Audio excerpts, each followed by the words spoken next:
All right. So this is the content for today's lessons. So first, I'm going to introduce you what is the sub-assembly from Polyline in Civil 3D. And then I will show you to create the sub-assembly from Polyline. And from that one, I'm going to show you how to create a code set for the sub-assembly and how we add code, add shape, and lastly, we're going to update the existing sub-assembly, the existing assembly and corridor from the sub-assembly that we are just created from the polyline. Okay, so right, so next, a moment. Right, so first of all, let me explain to you what is the sub-assembly from polyline. So basically, this sub-assembly from polyline is a tool where you create sub-assembly from polyline, which is you create a quick conversions of custom 2D shape that can be ditches, curves, wall, or any shape that you created customly 2D shape that are not included in your sub-assembly to palettes. Okay, so this tool will convert your 2D shape, a polyline shape, into 3D corridor component, and then it will serve as the sub-assembly for your assembly design. Right? So this approach provide more straightforward drawing specified moment. Okay, drawing specific method, and then compare uh, these two. This one is more straightforward compared to the sub-assembly composer, which is more advanced. So basically, if you have a simple 2D shape, you draft in your AutoCAD using Polyline, and then you want to convert that shape, that polyline, into a 3D component, which is a sub-assembly component, quickly, which is a quick conversion. So you can use these tools. All right. So other than that, there are also other tools, which is the add-in tools that more advanced, which is sub-assembly composer. All right. So for today, I'm just going to show you the sub-assembly from Polyline, which is a quick conversion tools from 2D shape to a 3D component.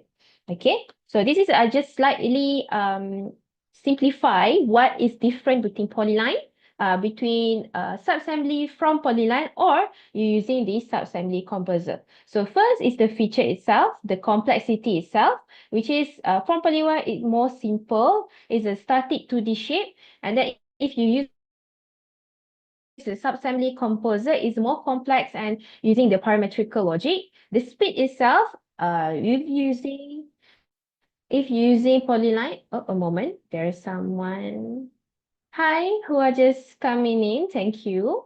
Okay, so for speed between these two, oh, sorry, there's another one. Okay, hi, who are just coming in. Thank you. Okay, so for speed itself, if you're using Polyline, it will be more faster because you just draw the shape inside your own drawing and then just change it, just convert it to the sub-assembly component. And for sub-assembly composer, it will be more slower, but it's a reusable and it's a parametrical item.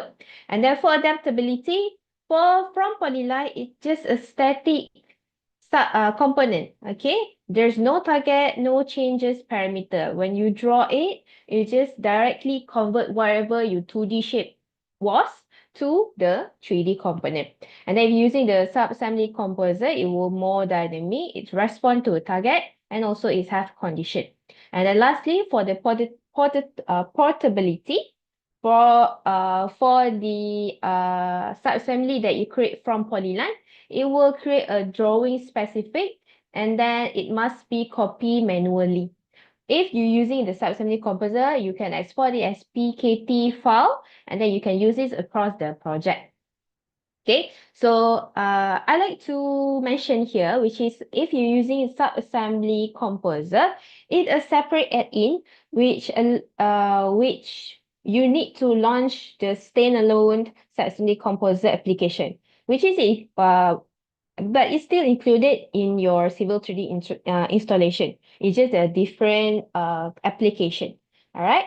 And while if you're using the subassembly from Polyline, it is directly created in your Civil 3D application.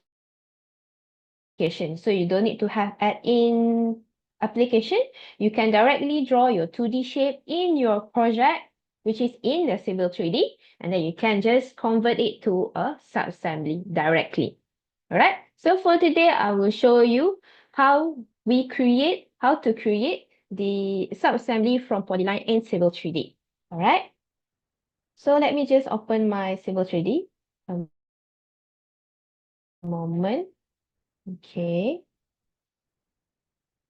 Let me check if you can see. All right. So here I already open my project, my drawing. So I have a corridor here, which is a existing corridor. So I want to add a moment. Okay, I want to admit participant. Hi, who are just coming in. Thank you. Thank you for joining me today.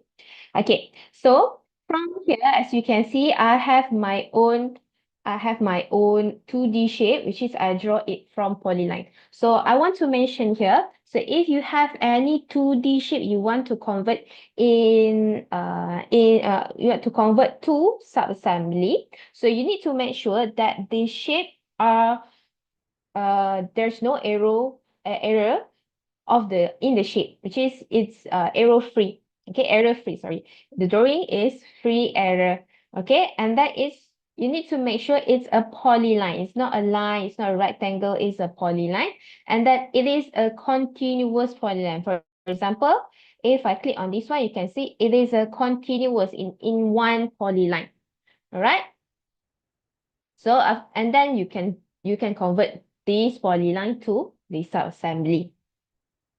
Okay, so just make sure make sure it's a continuous polyline and it error-free shape. Okay, so to convert, first I will show you how to convert this polyline to subassembly first.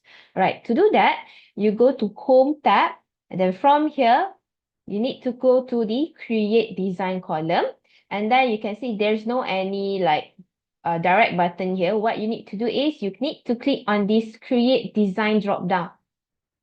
So if I click on that one, as you can see, it will pop up more features. And one of the feature is here, create subassembly from Polyline. So I click on this one. And then first thing Civil 3D want me is select the entities, which is the polyline that you want to convert, which is this one. This is why I say you need to have a continuous polyline and then error-free polyline. Okay, so I just click, and then once you click, it will pop up this create subassembly from polyline box. All right, so from here, as you can see, you can rename this subassembly. So for example, I'm just going to rename this one subassembly retaining wall, for example. All right, and then here you can see I can set the code set for this subassembly. So what is function of code set? Function of code set is the way you want to convert this polyline. So later on, I will show you how to add the material, how to change the style and so on. So these code set are important for you to choose. Either it's meet your requirement or not. For example, if I click on all codes just now, and then I want to check if the codes here meet my requirement, or I want to use codes inside this code style. So you can just go here, there's drop down there, go to that drop down, and then click on this edit current selections. So you click on that one, so it will bring you to the code set style, and then all codes, because I choose all code just now. And then from here, you can see we have link, point, and shape. Okay. Can you guys hear me? Because there's notification here say that my internet are not really good. Okay, can you still see my screen, right? You guys can still see my screen, right?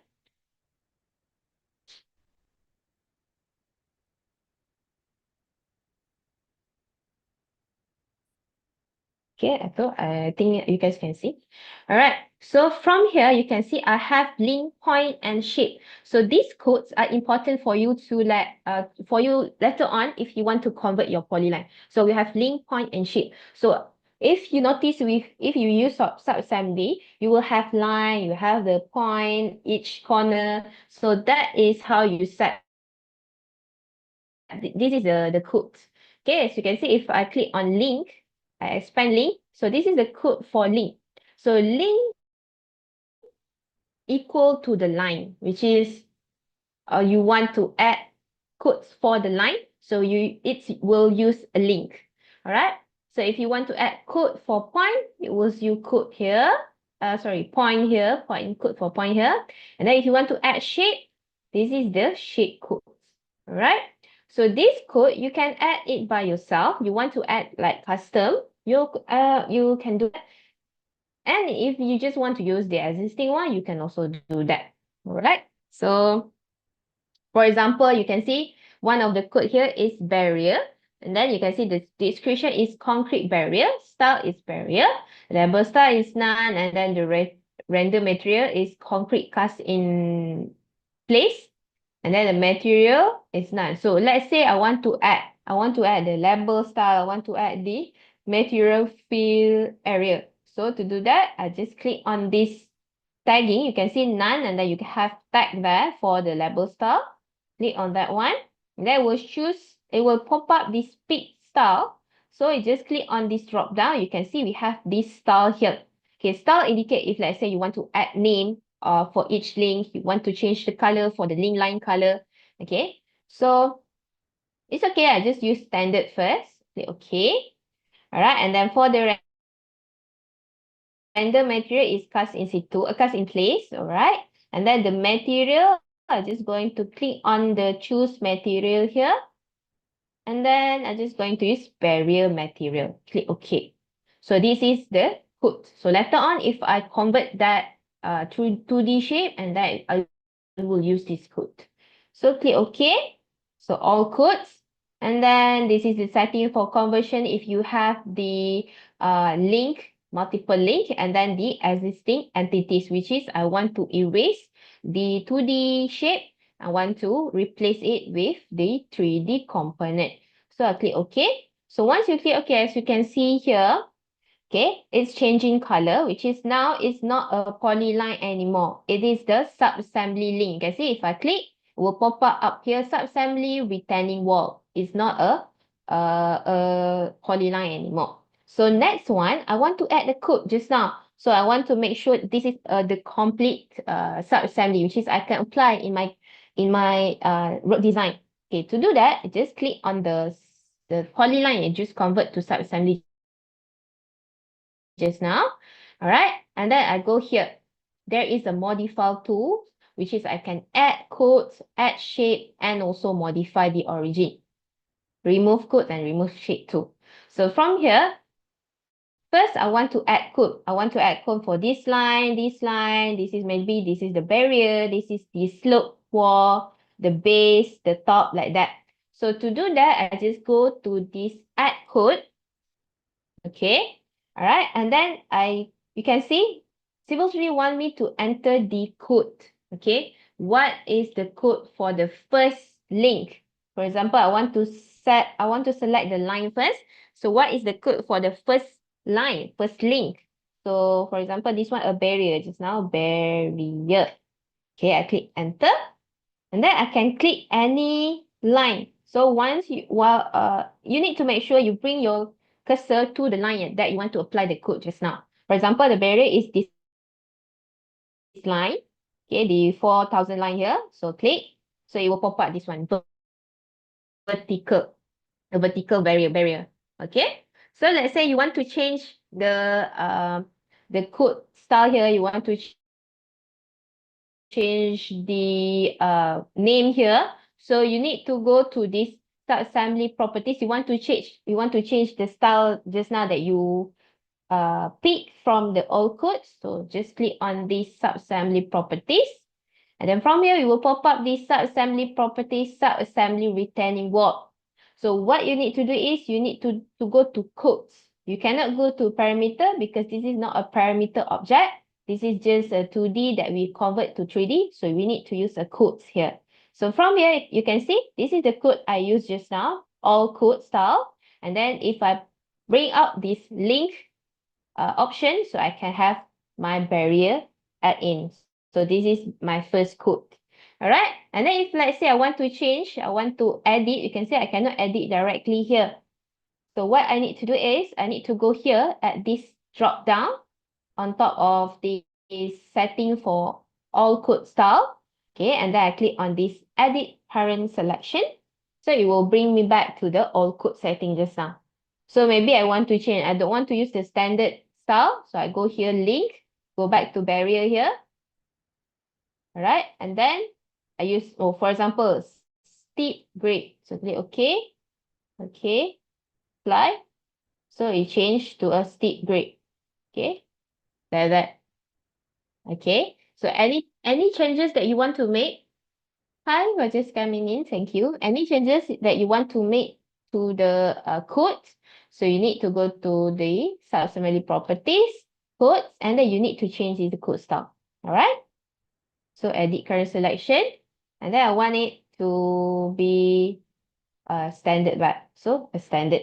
All right. So these are the codes that you can use. All right. So for example, I add another codes. Okay, for this one. Okay, for example. Oh, sorry, for the top one, I add another one. So assembly. Sorry. Okay, add codes and then enter the code first. So make sure the code name is the same as the code list just now. So for example, top T-O-P. Okay, enter. And then select the top line here. Click. Oh, sorry. All right, so you can see it's changing because this is the different code. So this is the label for the barrier. This is the label for top code. Okay, so let's say I add more. I add codes. So next one, I want to add my own code. So I don't want to use the code list just now. I want to add my code. Okay, my own specification code. So to do that, for example, I want to apply to this line, to this slope. Okay, so I name this code as slope wall. Enter. And then I click the diagonal line here. So click. So it will change my line there to a code line. So let's say I want to edit. I want to add the style. I want to add the material. So to do that, I need to go back to the Subassembly properties, go to the codes again, and then same, you need to go to edit current selection. You need to edit the code style. So I click on edit current selection, and then as you can see, the list for the link code here, there's no slope wall. You see, slope link, and I didn't have slope wall. So I cannot add material. I cannot add the style. So how you add the style, your own codes to this code setting? So you need to click here, import codes. Okay, so I click on this import codes, and then you just click the subassembly that you created customly. Okay, click, and then click enter. So once you click enter, it will bring back to the all code setting just now. And then if you notice, there's the additional codes here. Slope wall. All right. So I want to add the style. I want to change to a barrier style. I want to change to the standard style. Okay, the style here, you can see a basic style. So maybe I click. This one is the top. Okay, top style. Sorry, this is slope, right? So maybe I want it to become so barrier. I didn't have any. Okay, so base. Maybe this is a like a base style. All right. And then I go to the label style here. So you can edit. I want it to standard. So I want to have its material, random material. So it's a concrete. Okay. And then material field is the base. Okay, for example. So you can add your own code style, code set, which is a code name, and then you can import. And then you can edit. So you click OK. Okay. So now it changed.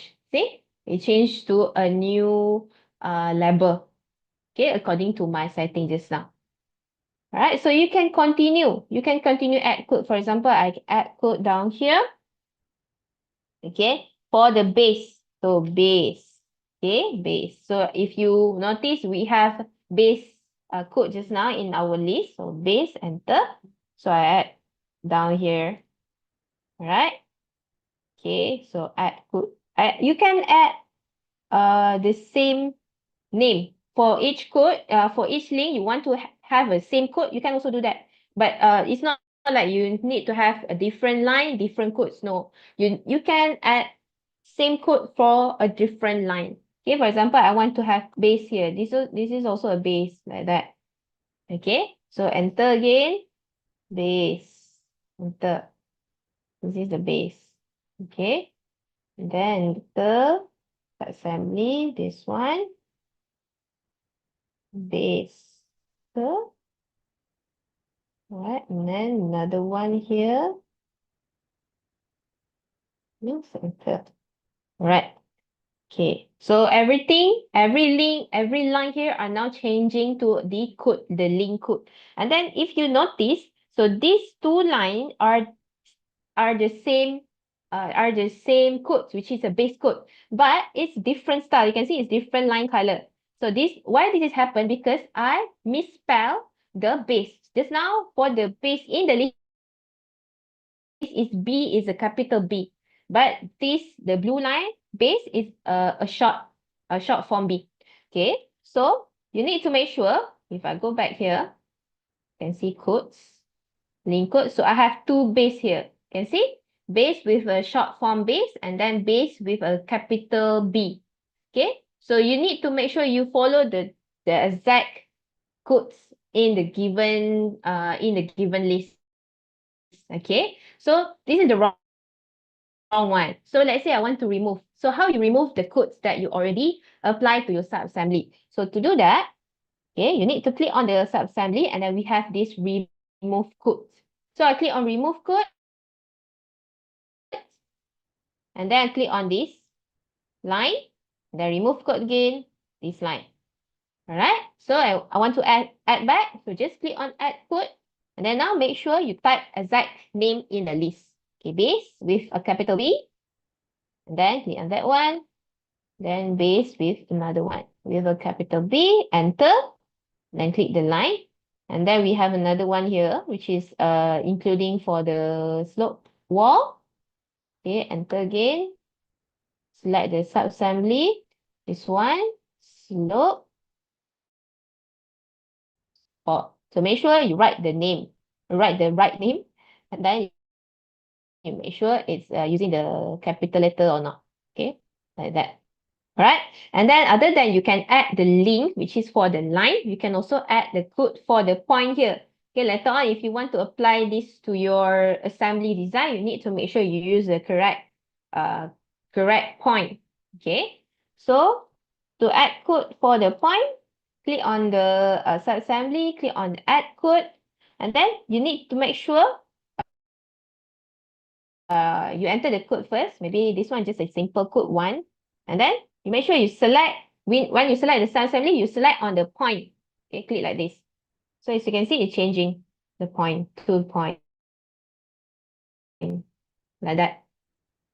Okay, so codes, add codes, and then this one number 2. For example, enter. This is point 2 like that. Okay, add codes again. 3, enter. Then make sure you bring your cursor to the point, to the link. It's the same method. If you want to add link, you have to add shape, want to add code for the point. So make sure you bring your cursor to the point and then you click. So then it will click the point, not the line. Okay. Okay, add code 3, 4, enter. Yeah. So moment, I just create a quick one. I want to apply for all point here. 5. Yeah. Okay. 6. Yeah. And then last one up here. Okay. This one 7. Yeah, and then last one is 8. Okay, this one. All right. And then now we already add the code for the line and also the point. So next I want to add shape. So this is going to be a shape like a wall shape. Okay, this is if you stop here, you can stop here. But later on, if you bring your sub-assembly to your assembly design and you create a corridor, so later on you will see that you only have line, you didn't have the shape. Okay, like a wire frame. Okay, so if you want to add shape, again click on the sub-assembly. So for shape, you can add down here. See? Add shape. Okay. So you click add shape and then click on the sub-assembly, or you can just select all like this. Okay. Okay, even though you select all like this, it will only select the sub-assembly and then click enter. So it will become a shape, a solid 2D shape. Okay, which is a 3D component. All right. And then if you want to add a code for the shape too, if you notice, we also have code for shape here. Okay, so let me just show you the list. Okay, we have barrier base. So you can also apply these codes for the shape. Okay, so I click OK. Okay, add codes. And then this one, barrier, enter. And then click on the shape. So you can see, will add shape codes for this sub-assembly. Okay, all right.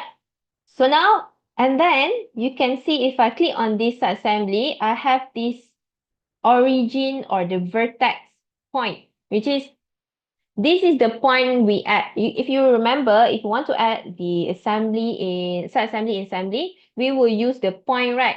So it will place here in the corner like that. So let's say you want to change the vertex, the point or the origin, how you want to place it in your sub-assembly. Okay, so let's say just now, right now, my point or my origin for this sub-assembly is up here. Let's say I want to use down here. You can see I have another point here. So this is the placement attachment between the road design and my retaining wall, within the lane and the retaining wall. This is the point here. So I want to change from this point to this down point. So to do that, let me just add code here. I forget.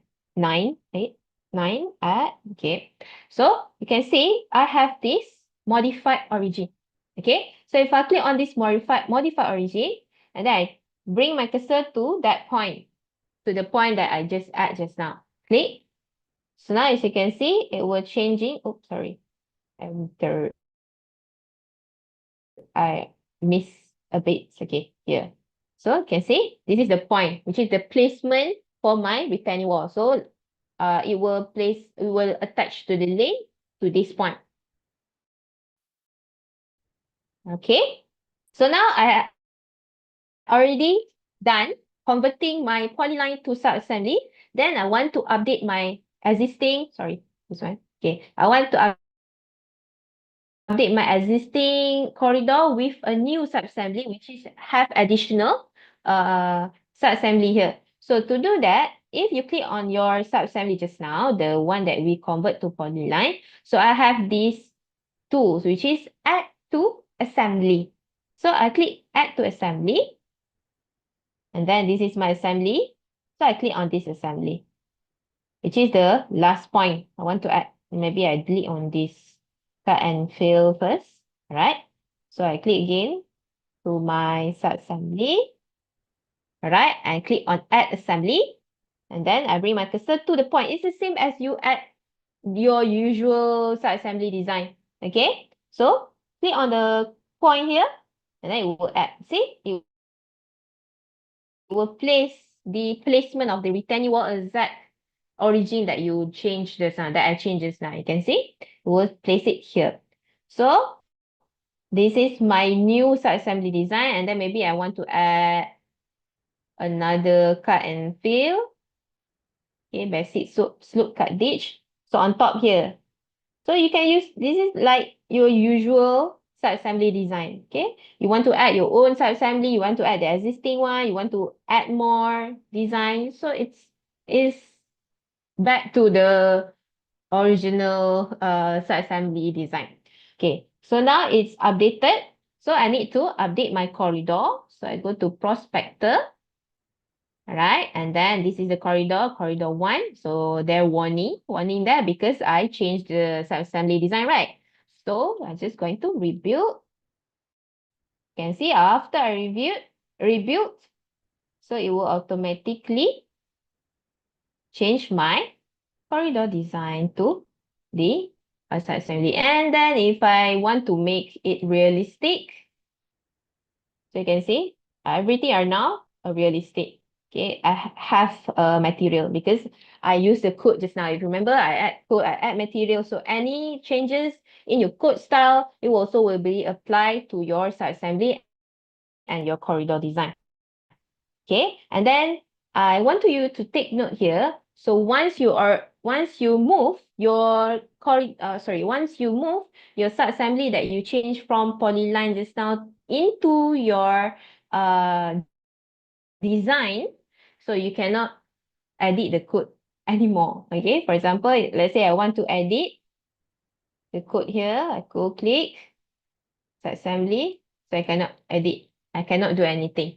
So make sure you do your design first. Make sure it's make sure it's complete first. It's according to your specification, according to your design, the sub-assembly, the polyline, the line, the length, and so on. After that was complete, then you move your sub-assembly add to the assembly, your assembly design. Because after you add your sub-assembly that you change from polyline, you want to add to your assembly, you already add it, so you cannot edit it. Okay? So once you add, this is your final design. Alright? So I just want to mention that. Alright? So that is how you create your sub-assembly from polyline. Okay? Any question? Any question for sub-assembly from Polyline? Can you actually hear me? Okay.